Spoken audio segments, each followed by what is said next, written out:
Assalamualaikum warahmatullahi wabarakatuh. Halo semuanya. Jadi kami dari kelompok 5. Tujuan kami di sini adalah untuk menjelaskan mengenai program. Sebelum itu, perkenalkan nama saya Cinta Azhara dari NIM 04 dan teman-teman saya. Perkenalkan, nama saya Suciatika Salsabila, NIM 16. Halo semuanya, perkenalkan saya Novia Najib Prasetya Putri dari NIM 13. Saya Iza Abdulhad dari NIM 26. Saya Fadlatila dengan NIM 19. Berikut penjelasan mengenai pemrograman. Baik, jadi di sini yang pertama saya akan menjelaskan mengenai list. Dalam pemrograman, list adalah struktur data yang digunakan untuk menyimpan kumpulan item dalam satu variabel. List ini bersifat berurutan ya, atau memiliki indeks yang jelas, dan ukuran isinya juga dapat diubah. List penyimpanan berbagai data dalam satu variabel, dan akses elemen menggunakan indeks yang dimulai dari 0. Karakteristik utama list yang pertama itu setiap elemen memiliki posisi atau indeks yang dapat diidentifikasi. Yang kedua, list itu dapat diubah. Di sini kalian bisa menambahkan, menghapus, atau memodifikasi elemen-elemen setelah list dibuat. Yang ketiga ada dinamis, yaitu ukuran list dapat bertambah atau berkurang sesuai kebutuhan saat pemrograman berjalan. Yang keempat ada berbagai jenis data. List itu dapat menampung berbagai jenis data loh, yaitu seperti angka, teks, atau objek lainnya dalam satu variabel. Yang terakhir itu ada indeks berbasis 0. Indeks untuk mengakses elemen dalam list yang dimulai dari 0 atau elemen pertama. Baik, sekian yang dapat saya jelaskan mengenai list. Selanjutnya akan dibahas oleh teman-teman saya. Halo teman-teman, sebelumnya teman saya yaitu Novian sudah menjelaskan tentang list, dan kali ini saya akan menjelaskan tabel. Sebelum ke penjelasan, saya akan perkenalkan diri dulu. Nama saya Pandul Abdillah dengan NIM 2505 1766019. Oke, lanjut saja ke penjelasannya. Jadi yang pertama yaitu kita di sini sebagai tabel menyimpan pasangan nama, matkul, dan nilai secara tetap. Mahasiswa baru nilai sebagai key dan menambahkan matkul dan nilai. Dan di sini ada break sebagai jika nanti semuanya sudah benar maka output akan berhenti. Dan di sini ada else, di sini print, nilai harus antara 0 sampai 100. Jadi jika nilainya kurang dari 0 atau lebih dari 100 maka output akan error. Dan jika disini accept value error, print input harus angka, berarti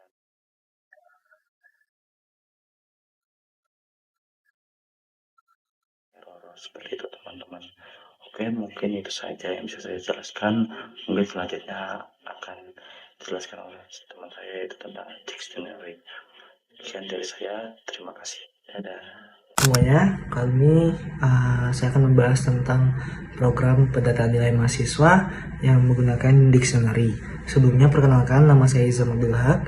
Saya berasal dari kelas 2025A dengan NIM 2505176026. Nah, yang pertama-tama di sini teman-teman buat dictionary kosong untuk menampung data mahasiswa. Caranya seperti ini, data mahasiswa, underscore mahasiswa sama dengan kurung. Kemudian yang kedua, input jumlah mahasiswa yang ingin dia data. Ini nanti karena kita di sini menggunakan sistem interaktif, jadinya nanti ketika kita running itu akan kita isi, teman-teman. Kemudian lanjut di sini yang ketiga kita gunakan loop untuk input data setiap mahasiswa. For i in range, buka kurung, jumlah tutup kurung, print f garis miring data mahasiswa kayak gini. Kemudian yang keempat ada input nama dan nilai, nama input, kemudian float, nilainya di float, itu input masukkan nilai. Kemudian kelima, simpan ke dalam dictionary dengan nama sebagai key-nya, sebagai kuncinya, data mahasiswa, nama, nilai. Dan keenam, tampilkan seluruh data mahasiswa, for nama, nilai in data, underscore mahasiswa, items, print, nama, nilai dan nilai.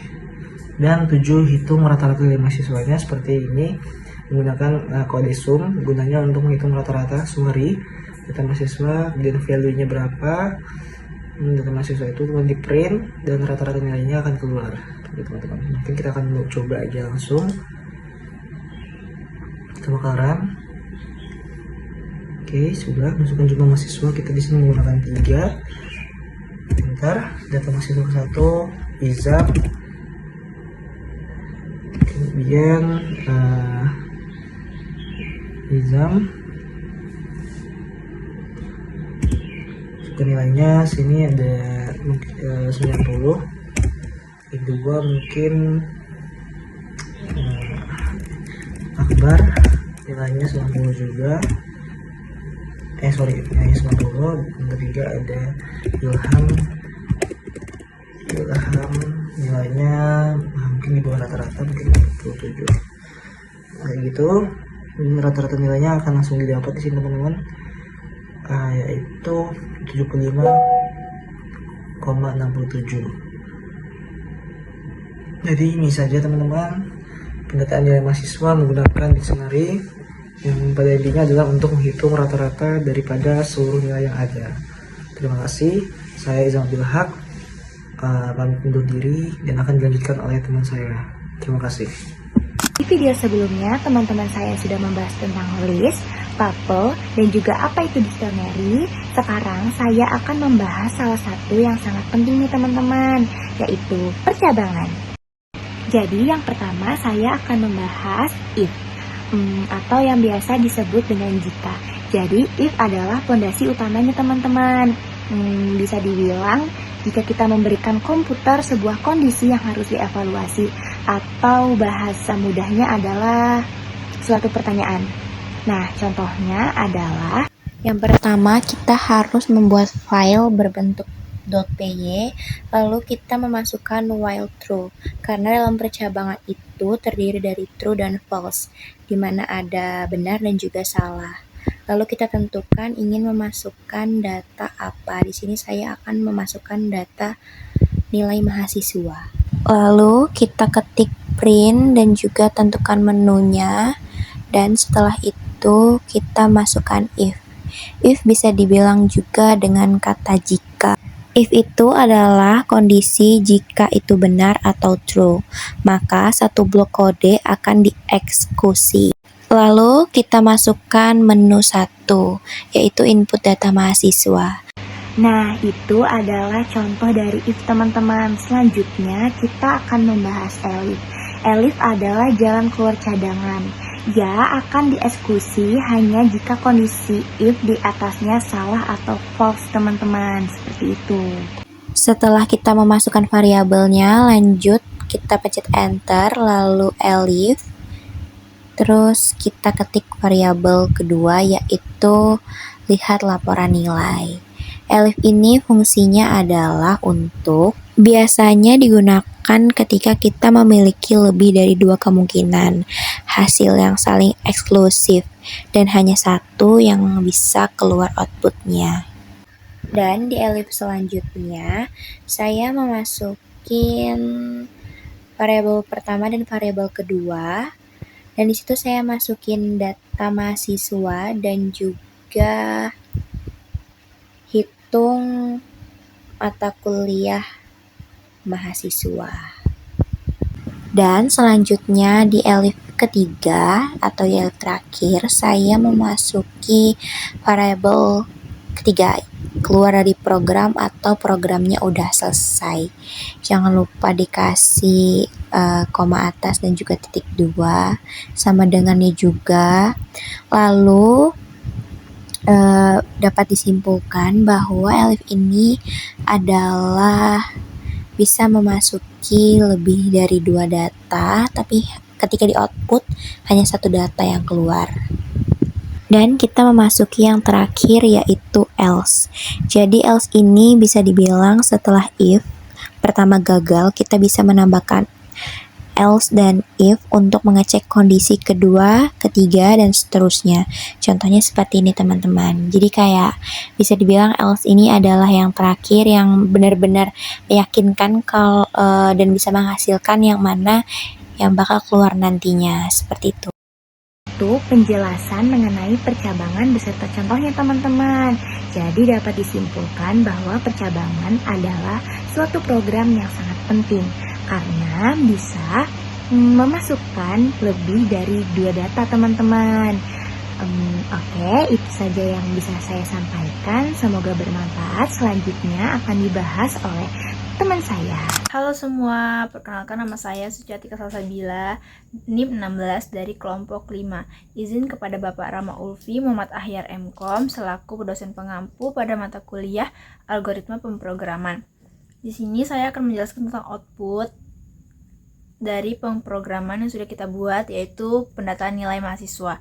Langsung saja ke videonya. Mungkin langsung saja saya jelaskan. Di sini ada menu utama. Nah, di sini tuh ada 3 yang keluar, yaitu input data mahasiswa. Yang kedua, kita bisa melihat laporan nilai yang sudah kita masukkan. Yang ketiga itu keluar dari pemrograman yang sudah kita jalankan. Mungkin yang pertama-tama saya memilih menu nomor 1 untuk input data mahasiswanya terlebih dahulu. Setelah itu mungkin akan keluar outputnya, masukkan data mahasiswa baru. Di situ kita akan memasukkan nama mahasiswa terlebih dahulu. Dan setelah itu bakal keluar NIM mahasiswa. Nah, di situ kita akan input NIM kita sesuai dengan data. Setelah itu keluar output input nilai. Di situ ada terdapat nama mata kuliah pertama dan nilai. Setelah itu nama mata kuliah kedua sampai ketiga. Di situ kita isi yang pertama nama mata kuliah pertama, yaitu misalnya algoritma pemrograman. Dengan kita input nilai misalnya 80. Oke, kedua nama mata kuliah kedua yaitu misalnya matematika dengan nilai matematika 85. Setelah itu yang terakhir nama mata kuliah ketiga yaitu literasi digital. Jadi kita input nilai literasi digital misalnya 70. Jadi di sini outputnya udah keluar, data suci berhasil ditambahkan. Setelah itu kita ingin melihat laporan nilai mahasiswa. Oke, kita nanti di sini keluar menu utama lagi, itu kita akan input nomor 2 yaitu lihat laporan nilai. Di sini akan keluar outputnya laporan nilai mahasiswa, nama, suci, NIM 16. Ini akan keluar algoritma pemrograman 80, matematika 85, literasi digital 70 dan bakal keluar rata-ratanya yaitu 78,33. Di sini juga akan keluar status akhirnya yaitu lulus.